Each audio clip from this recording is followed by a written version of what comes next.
So thank you all. God bless you all. Let's go lick the world. Let's get it done.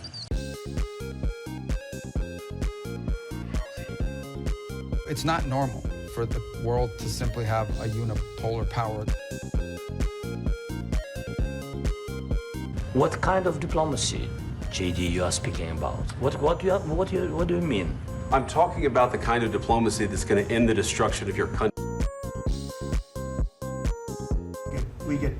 We get a lot of bullshit thrown at us by Putin, for you want to know the truth. He's very nice all the time, but it turns out to be meaningless. All right, guys, chill. This is important. Ooh. Right now, democratic countries are exposed both politically and militarily.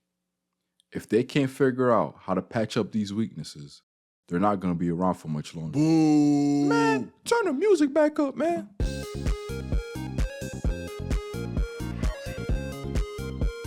All right, listen. I got some baddies for y'all at the end of this video. Oh, word? Okay. Yeah, word.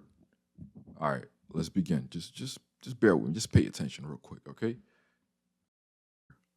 There's a sophisticated war being waged on Western countries, and our fancy F-35s can't stop it.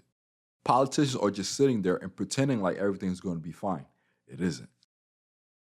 I'll start this out by saying democracy is the best form of government, period. It's messy, it's difficult at times, but as an average person, you wouldn't want it any other way. But unfortunately, democracy is a system, and like every other system, if it's around long enough, people will figure out how to exploit it. That person right now is Vladimir Putin. Well, not him specifically, the Russian government and military as a whole. But he's the figurehead, so, we give him his dues. Democracy has a huge weakness, and that's doubt. Yes, doubt. Democracy works very well when there are clear answers to questions. Who attacked Pearl Harbor? It was Japan. Boom, we declare war on Japan. But what does democracy do when the answers are not clear? What if instead of the direct attack on Pearl Harbor, some Japanese pilot, quote unquote, lost control of his plane and somehow it smashed into a U.S. Navy ship, sinking it? What if there are cutting undersea cables that the U.S. used to send telegraphs to Europe? Now we have ambiguity. Now we have doubt. And you would have people asking and arguing, why was the plane flying so close to the U.S.? Well, the Japanese said it was a malfunction. How could it be a malfunction? You guys are warmongers. You just want to go to war. It's a malfunction. Who cut the undersea cables?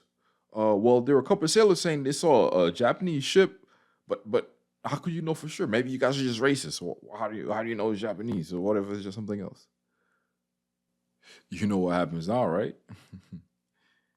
Each political party picks a side, and now you have a problem. The whole system grinds to a halt to have a debate about this. Japan starts covertly funding newspapers. They start identifying and amplifying all the isolationist voices. They're making maneuvers, and you're stuck in the quagmire of your system. And then people start asking, why do we have an embargo on Japan in the first place? Japan never did anything to us. The real enemy is Britain. They're taking all of our money. Why don't we just mind our business? Japan has nice supermarkets. What, do you want to go to war and take on 2 million casualties, 2, 3 million, 5 million casualties for what? For some stupid undersea cables? That's nothing. What, you don't even know if it was the Japanese that did it. You don't. What proof? Government didn't give us any proof, right? Well, you know who cut those undersea cables? It was Britain. They're the only ones with the naval capability to pull it off. Russia is the best country in the world right now when it comes to this kind of warfare. It's a new way of war where every domain you can think of is being attacked, from poisoning your political system to hacking, jamming, cutting undersea cables to soldiers working covertly on the ground. People call it hybrid warfare. It's a product of the Cold War, but adopted to modern times and a lot more refined. Think of it like this. There's this thing called maneuver warfare, championed by guys like B.H. Adele Hart. It's a style of warfighting where you're constantly trying to flank your opponent and doing your best to avoid frontal assaults.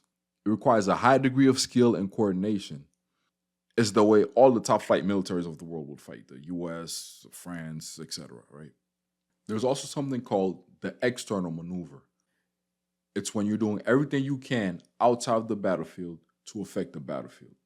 Here's a clip from Michael Sirkin explaining it. It is any maneuver that can be done outside of the theater of war that has the effect of limiting the enemy's liberty of action while hopefully increasing your own. So this could be propaganda. This could be lawfare. This could be using international forums in order to disseminate propaganda and ultimately raise the social, political, economic, or diplomatic price of the enemy's conduct so that the enemy feels like it is less able to do what it wants to do. Its options are reduced, while hopefully your options are increased. Hybrid warfare is the current meta when it comes to warfighting. You're blending interior maneuver on the battlefield and the exterior maneuver outside the battlefield into one cohesive unit, with information warfare being at the top of that hierarchy.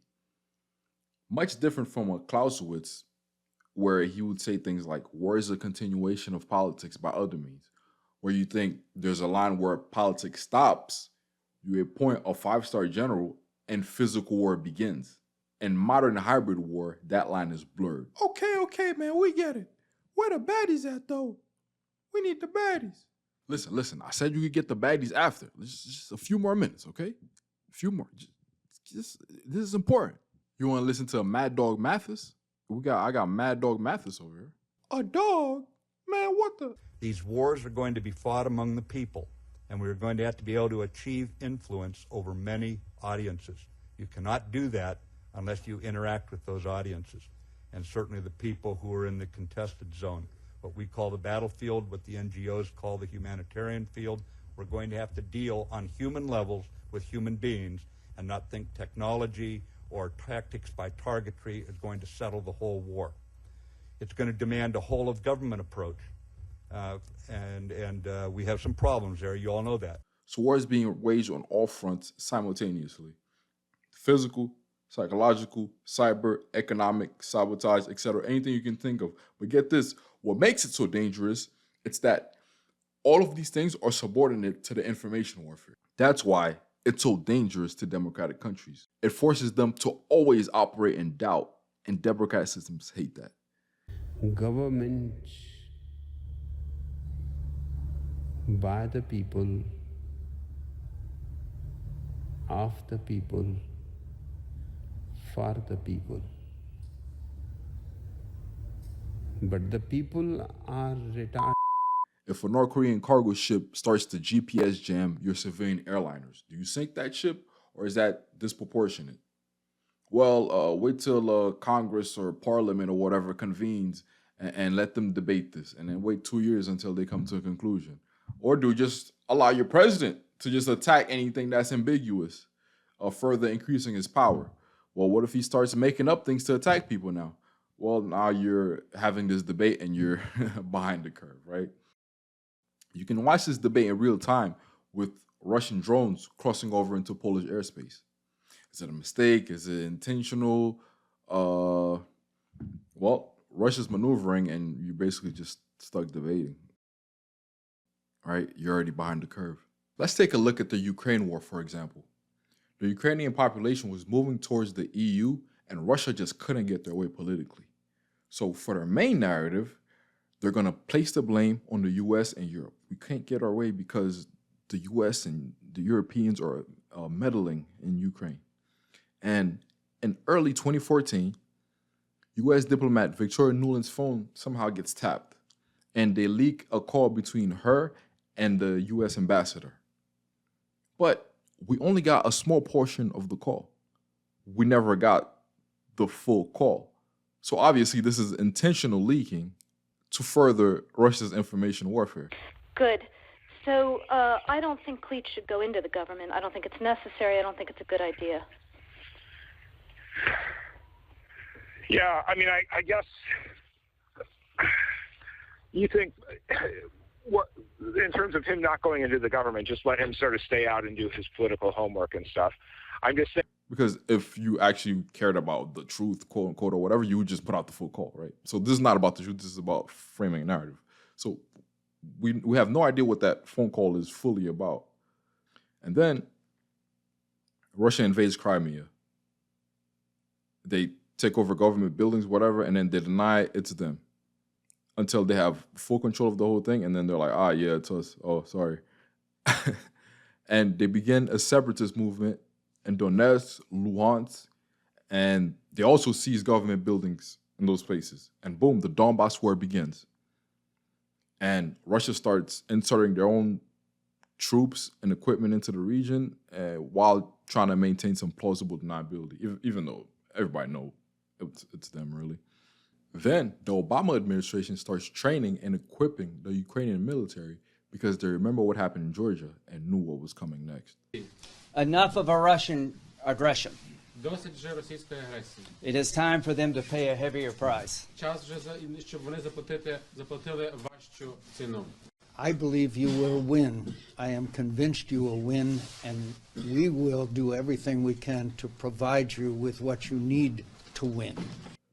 Then, in December 2021, Putin sends an ultimatum to the U.S., calling for NATO to move their borders back, or he was going to invade Ukraine. He knew the U.S. was not going to accept it. Nobody would. It was a piece of propaganda that was going to be a centerpiece of their information war. Now, this war becomes about NATO, when NATO had nothing to do with it.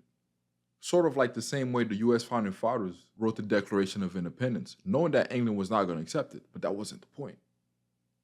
It's about getting people on your side. This is high-level game. To this day, people still think the war in Ukraine started because of NATO or something. And when you ask Putin about why he started this war, he'll list off like 15 different reasons. He gives you like a pick 'em. Pick which one you want. It's like a buffet. He'll tell you it's about NATO, it's about Nazis, it's about Russian speakers, CIA color revolutions, history from 1000 BC. Pick whatever you want. Russia is so good at this kind of warfare. But fortunately for the world, their military is very lackluster. And they don't have the necessary industrial capacity to really push and overcome their shortcomings. Just think, if Russia succeeded in taking Ukraine within a month, it would have been considered the greatest series of maneuvers in our lifetime. But they couldn't, so now we're here. We're safe for now, but the writing's on the wall. One day, a country with a robust industry, a competent military, is going to come along and deploy the strategy. And unless democratic countries can figure out how to counter this in a timely fashion, they're all cooked. All right, where the baddies at? Ha-ha! Ooh, where the baddies at? Yo! Yo! Yo!